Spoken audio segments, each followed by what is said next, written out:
14th of December 2021. Communities struggle to come to terms with their death. This was a very horrific, a very significant attack.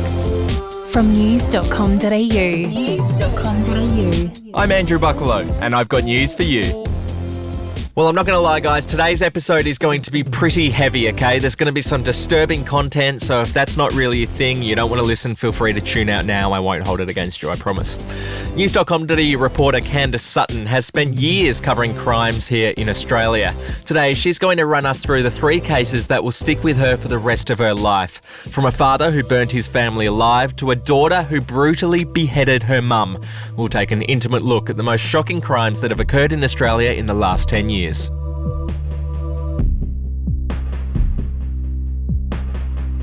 All right, we're going to start with a horrendous incident that took place in Sydney in 2019, which was described as a crime of extraordinary viciousness and brutality. Candy, what happened? Well, I'll describe the scene that police arrived to. It was on the evening of Saturday, July 20 in 2019. They turned up.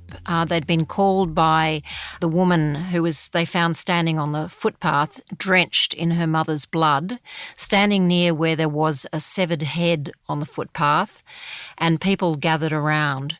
What had happened was Jessica Camilleri, who was just 24 at the time, had attacked her mother, stabbed her multiple times and ended up severing her head, and not only that, but mutilating the head by removing the eyes, the tongue and the nose in an extraordinary attack, after which she remained quite lucid and stood speaking to police as they filmed her on body cam, describing what had happened, and then her asking whether her mother's head could be sewn back on. Far out. Well, let's have a listen to the 000 call from that day and see what Jessica was like moments after the attack. Mum had enough of me because I admit I've been a challenge, and this ongoing thing's been going for months anyway. She had enough of me. She grabbed me by the hair and dragged me from my room all the way to the kitchen, and she got a knife and she tried to stab me with it, and I grabbed the knife off her because I thought she was going to stab me, so I stabbed her back. And I was so heated up with anger, I just kept stabbing her, and I took off her head. Her head is, I ran to my neighbour, not this neighbour, my other neighbour before this one, who's on the other side. He was at work. I told him to call the ambulance and the police immediately. He's going to do so, but no one's at home because everyone in the family is at work now. Okay. So he wasn't much help. He said, all I can do is I'll call the police and the ambulance to my address, and I thought it was going to take a bit of time, so I ran to my other neighbour on the other side. Okay. And I had my mum's head in my hand. I know this sounds insane, but I was taking it for evidence to show the neighbour. In the struggle, in the frustration, I didn't know what I was doing. I cut her head off. I chopped her head off with a knife. Okay, what type of knife was it? There was all sorts of knives. There was about 7 knives I was stabbing her with. A few of the knives broke. When that knife broke, I got another one and did the same. Yeah, absolutely harrowing details in that call. Candy, where did this attack come from? Was it out of nowhere? No, it wasn't, even though a few weeks before Rita Camilleri was murdered by her own daughter, she told worried friends that her daughter Jessica wouldn't hurt a fly.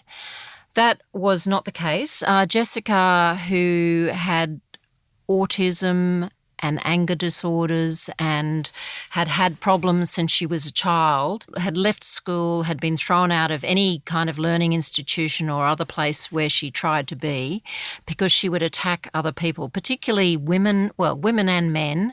She apparently, when she was at school, she bit the arm of a young male student and refused to let go.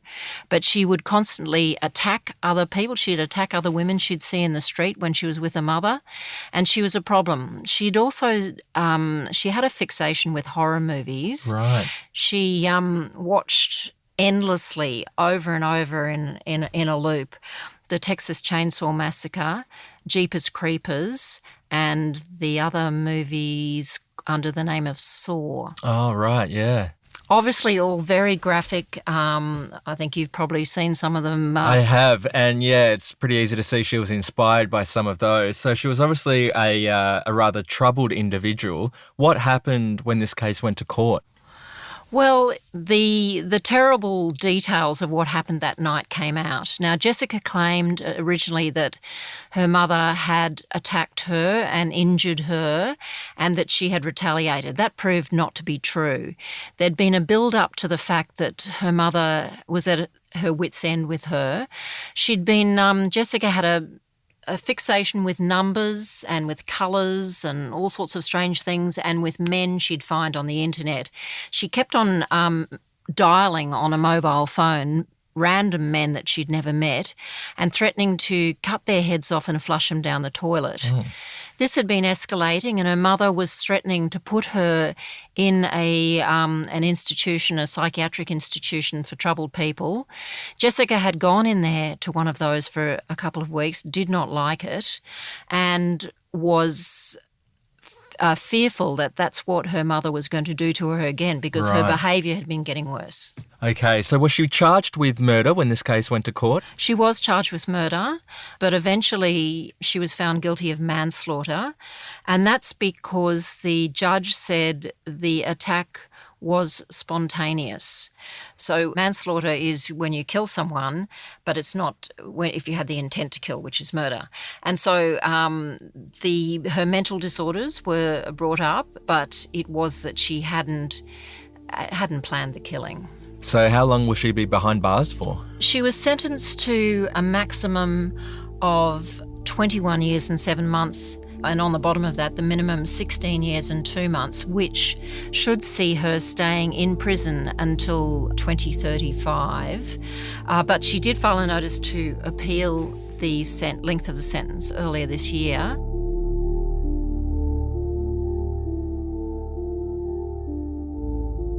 Candy, the next one we're going to chat about is an appalling attack from 2017 that took place in a service station. What happened? Well, it was around 2 a.m. on January the 7th, 2017, and it was at an Enmore 7-Eleven. There were two people being served in there. One was buying a pie after a night out, and another was a woman buying some milk. In strolled a woman who was carrying a 2-kilogram axe.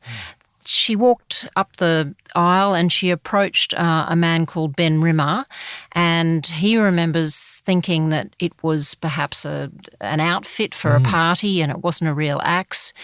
In the internal CCTV, you can see the blonde-haired woman talking to Mr. Rimmer before she suddenly swings the axe and brings it down on his head, and then he falls back bleeding, and then she moves on to the woman whose name was Sharon Hacker, and she attacks the back of Ms. Hacker's head with the axe, and Ms. Hacker falls to the ground, and then the blonde woman steps over her, strides out into the street, but the attacks aren't over then. You don't see this on CCTV, but then she approaches a homeless man, a British man who's on the street.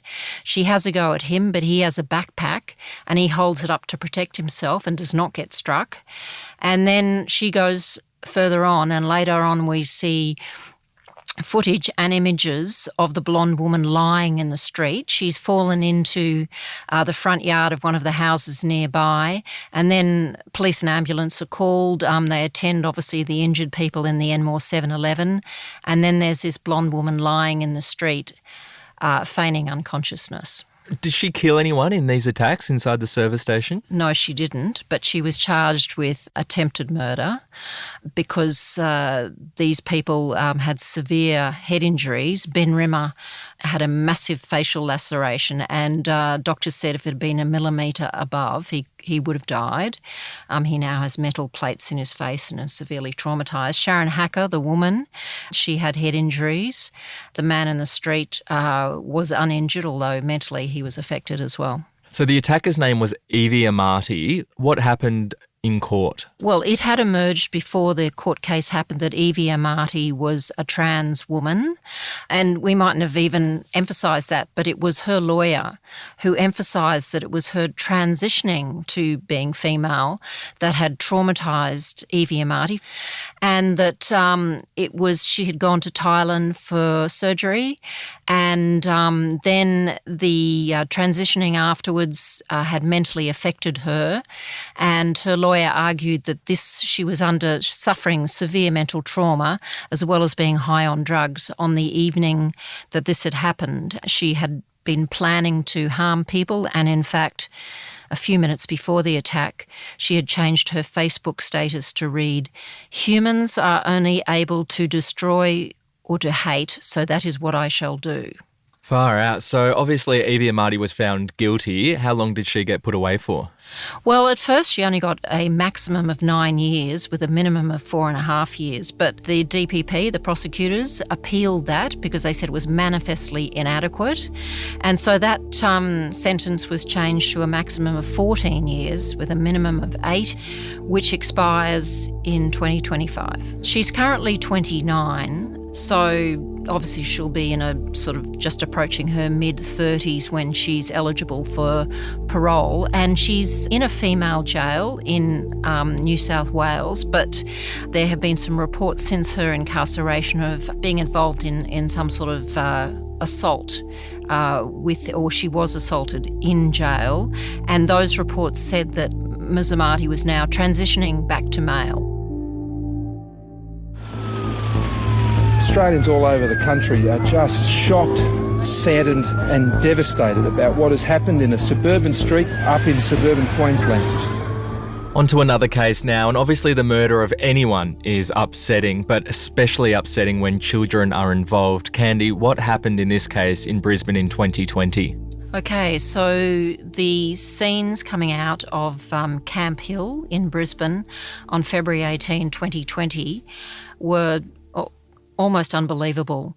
We learnt that there had been 5 people dead and that 3 of them were children and 2 of them were adults. And in fact, both those adults were the parents of the children. Right. What had happened, it emerged, was that a man called Rowan Baxter, who was the father of the 3 children and the estranged husband of Hannah Clark, had ambushed his estranged wife and the 3 kids. They'd been staying at her parents' place and had left the home, and he'd stalked them. And anyway, he'd stopped the car, and then the mother, Hannah, and her 3 children, Aaliyah 6, Liana 4 and Trey 3 were in the car. Now, Rowan Baxter poured petrol on the children who were in the car and on his ex-wife, Hannah, and then lit the interior of the car.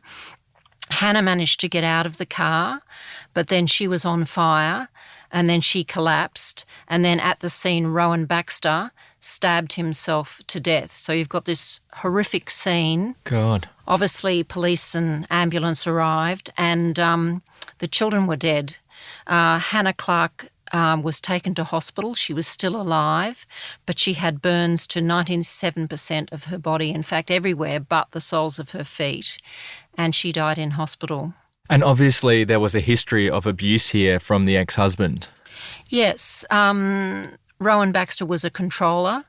The couple, when they were married, had run a gym together, but he had tried to tell her what to wear, where to go, what to do, and she tried to extricate herself from that unhappy marriage, but she had been emotionally, physically and sexually abused, as well as financially. She'd had the finances controlled by Baxter during their marriage. And as we know, the dangerous time for women when they are with a controlling man is when they try to escape from the situation. Candy, you've covered court cases for decades. This case is particularly shocking. Where does this rate in all of the cases that you've covered in your career? Right up there at the top. It's the slaughter, and that you have to say it is a slaughter, of a woman and her 3 children by the very person who should have been protecting and loving them. It's unimaginable. Yeah, it's pretty brutal stuff, isn't it? Just a reminder that if your life is ever in danger, call 000, or if you need crisis support, you can call Lifeline on 13 11 14. Until next time, take care.